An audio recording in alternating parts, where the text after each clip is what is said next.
Peneliti Pusat Riset Politik Badan Riset dan Inovasi Nasional atau BRIN, Firmanur menilai, banyak gangguan yang terjadi sebelum koalisi perubahan usung Anies. Banyak pihak yang menyebut gangguan datang dari istana, pendukung pemerintahan saat ini hingga kelompok Islamofobia. Kendati demikian, ia melihat gangguan tersebut datang dari kesadaran demokratik masyarakat Indonesia yang belum menyeluruh dan kuat. Ia berkaca pada negara dengan demokrasi yang kuat. Sosok potensial pemimpin seharusnya tidak perlu mendapatkan gangguan seperti yang terjadi pada Anies. Orang berbeda pendapat itu biasa. Semakin tangguh pertarungan itu, semakin dinikmati sebagai bentuk pengejawantahan adanya komitmen bersama. Gangguan yang terjadi pada Anies dan partai politik pendukungnya mengingatkan pada buku How Democrats Die. Mengutip buku tersebut, demokrasi mati kalau perbedaan dianggap sebagai momok dan bencana.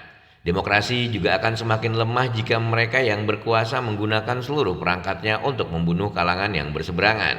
Ia berharap hal tersebut tak terjadi di Indonesia dengan menganggap perbedaan dipandang sebagai bagian demokrasi yang harus dipelihara. Itu sebetulnya akar dari mengapa gangguan-gangguan itu semakin besar. Demikian terasa kadang juga demikian kekanak-kanakan. Karena memang kesadaran demokrasi yang belum kuat atau lemah di Indonesia saat ini, yang sayangnya tidak hanya di level masyarakat, tapi juga di level elit. Tantangan akan dihadapi Partai Nasdem, Partai Demokrat, dan PKS yang sudah menyatakan dukungan kepada Anies. Mereka akan menghadapi suatu kelompok yang mengupayakan terbangunnya sistem politik pasca reformasi.